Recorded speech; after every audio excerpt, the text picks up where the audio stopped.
Hello students, welcome to chemistry at RSM. नमस्कार parents and educators. आज हम लोग कंसंट्रेशन टर्म मोलैरिटी को देखने जा रहे हैं। मोलैरिटी से रिलेटेड बहुत सारे क्वेश्चन आते हैं, उससे रिलेटेड जो डेटा होता है बहुत सारे डिफरेंट चैप्टर्स में भी यूज करना होता है, तो इसलिए बहुत इंपॉर्टेंट कंसंट्रेशन टर्म है ये। सबसे ज्यादा आप कह सकते हो क्वेश्चन में जो दिखने वाला कंसंट्रेशन टर्म होगा जिससे आप रूबरू होगे क्वेश्चंस के थ्रू, वो मोस्ट प्रोबेबली मोलैरिटी ही होगा। ऑल राइट बच्चों, डिस्कशन में आगे जाने से पहले अगर आपका कोई भी क्वेश्चन आ रहा हो, डाउट आ रहा हो, तो आप अपने क्वेश्चन या डाउट को इस ईमेल एड्रेस पर सेंड कर सकते हो rsmamchemistry@gmail.com। व्हाट्सएप नंबर भी गिवन है, व्हाट्सएप नंबर भी आप यूज कर सकते हो, यहां भी आप अपने क्वेश्चन भेज सकते हो। प्रॉपर इंफॉर्मेशन जरूर से देना, अपना इंफॉर्मेशन भी जरूर से देना बच्चों। आंसर आपको विद इन 24 आवर्स मिल जाएगा। ऑल राइट और एक बात बच्चों, वीडियो को लाइक और सब्सक्राइब करें। Thank you so much. तो चलो डिस्कशन में आगे बढ़ते हैं। मोलैरिटी, मोलैरिटी को ना कैपिटल एम से डिनोट किया जाता है, ये ध्यान रखना। मोलैरिटी एक और कंसंट्रेशन टर्म है, जब आएगा तब मैं बताऊंगी अभी, लेकिन ये ध्यान रखना molarity is its name, capital M से डिनोट किया जाता है मोलैरिटी को। ऑल राइट, ठीक है। मोलैरिटी को डिफाइन कैसे करते हैं ये बहुत इंपॉर्टेंट है, इसको ध्यान से सुनना। मोलैरिटी इज डिफाइंड एज, लिख लेना बच्चों, आप लोग नोटबुक में लिख लेना। Molarity is defined as number of moles of solute, number of moles of solute present in 1 liter of solution, present in per liter of solution, इस तरह से भी लिखा हो सकता है। बात समझ में आई? मैथमेटिकली अगर आप देखना चाहो कि भाई मोलैरिटी होता क्या है, तो देखो number of moles of solute, mole के यूनिट में होगा ये, mole right, upon volume of solution. लेकिन ध्यान रखना बच्चे, अब यहां पर जो यूनिट है वो क्या है, लीटर। इससे पहले परसेंटेज में जब भी हम मास या वॉल्यूम देख रहे थे तो मास था ग्राम में, परसेंट डब्ल्यू बाय डब्ल्यू हो या फिर परसेंट डब्ल्यू बाय वी हो। अगर वॉल्यूम हम यूज कर रहे थे परसेंट डब्ल्यू बाय वी या परसेंट वी बाय मी में, तो वहां पर एम एल यूनिट हम लोग लेके चल रहे थे, मिलीलीटर यूनिट लेके चल रहे थे। बात समझ आई? यहां पर जो यूनिट लेके चल रहा है वो है लीटर। दैट इज वाई मैंने यहाँ अलग से लीटर इंडिकेट भी कर दिया है, क्योंकि कई बार क्या होता है ना, क्वेश्चन में वो मिलीलीटर में वैल्यू गिवन होता है, बच्चे कंफ्यूज। फॉर्मूला तो याद रहता है number of moles upon volume, लेकिन वॉल्यूम का यूनिट क्या है ये बहुत इंपॉर्टेंट है बच्चे। ऑल राइट, तो इसको ध्यान जरूर रखना। और एक इंपॉर्टेंट पॉइंट यहीं से रिलेटेड, अब ये जो फॉर्मूला है इस फॉर्मूले का यूज बहुत ज्यादा होता है। Number of moles of solute upon volume of solution. ध्यान रखना ना, नोटबुक में ऐसे ब्रैकेट में एल लिख ही लेना, लीटर में होगा ये। तो क्या होता है ना, 2-4 बार जैसे ही आप लिखोगे अपने नोटबुक में, आपके दिमाग में अपने आप ही फिट हो जाएगा कि यहाँ पर वॉल्यूम क्या होता है, लीटर में होता है। ऑल राइट, ठीक है। अब देखो कई बार क्वेश्चन में क्या होता है ना कि आपको कोई सोल्यूशन रहेगा, उसमें उसका मोलैरिटी गिवन रहेगा, वॉल्यूम गिवन रहेगा, और फिर आगे आपका क्वेश्चन में कुछ कुछ इंफॉर्मेशन है। बात समझ में आई? तो अगर आपको number of moles of solute का इंफॉर्मेशन चाहिए तो ये भी आप यहां से निकाल सकते हो, सिंपली क्रॉस मल्टीप्लाई कर दो, है ना।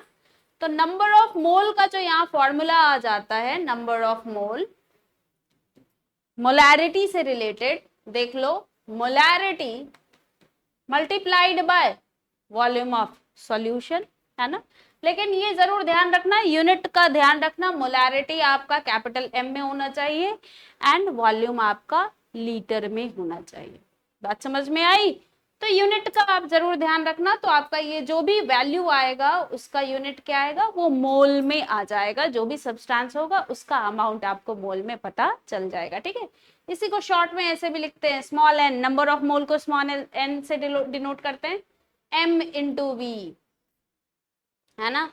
एम वी फॉर्मूला को यूज करके नंबर ऑफ मोल कई बार निकाला जाता है, यूज किया जाता है क्वेश्चन में ड्यूरिंग रिएक्शन स्टोइकियोमेट्री में। बात समझ में आई?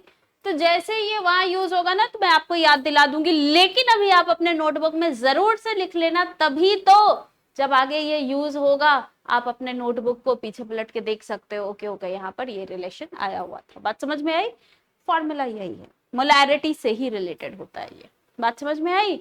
तो सिंपल है, लेकिन ये पॉइंट जो है इसको ध्यान रखना। अब चलो एक इलस्ट्रेटिव क्वेश्चन आज हम लोग कर लेते हैं, और इससे रिलेटेड पीवाईक्यू क्वेश्चंस, बहुत सारे पीवाईक्यू क्वेश्चन है, molarity, percent W percent W by V, इन सबसे रिलेटेड उन सारे क्वेश्चन को हम लोग नेक्स्ट वीडियोस में देखने जा रहे हैं। ऑलराइट, तो चलो अभी इलस्ट्रेटिव क्वेश्चन में चलते हैं। Question is 40 gram of caustic soda, caustic soda का ही वैल्यू फॉर्मूला अगर आप देखोगे तो it is NaOH।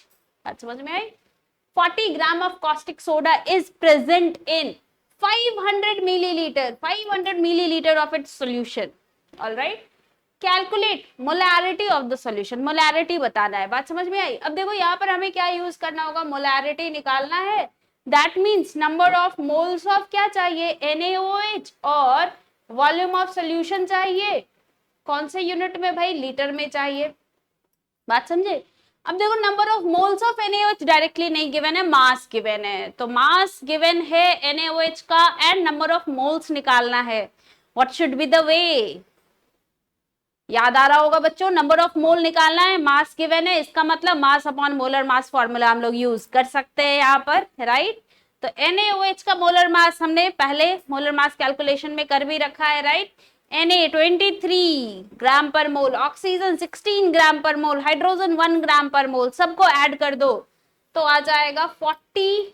Mass given है, molar mass, mass upon molar mass is number of moles, molar mass will be 40 ग्राम पर मोल। अगर इस पॉइंट में किसी को भी दिक्कत हो, मैं इस वीडियो में डिस्क्रिप्शन बॉक्स में लिंक ऐड कर दूंगी, आप मोलर मास कैलकुलेशन जरूर से देख लें, मोल्स, नंबर ऑफ मोल्स का फॉर्मूला जरूर से देख ले कि कैसे यहाँ रिलेट हो रहा है। बात समझ में आई? ऑलरेडी ये प्रीवियस वीडियोस में डिस्कस हो चुका है। ऑलराइट, इसको डिवाइड कर दो, volume of solution, volume of solution कितना गिवन है यहाँ, 500 ml। ध्यान रखना हमें क्या करना है, इसको लीटर में कन्वर्ट करना है। लीटर में कन्वर्ट करने के लिए क्या करोगे, 500 इंटू 10 पावर -3। ऑलराइट, ओके, ठीक है, तो ये लीटर में कन्वर्ट हो गया।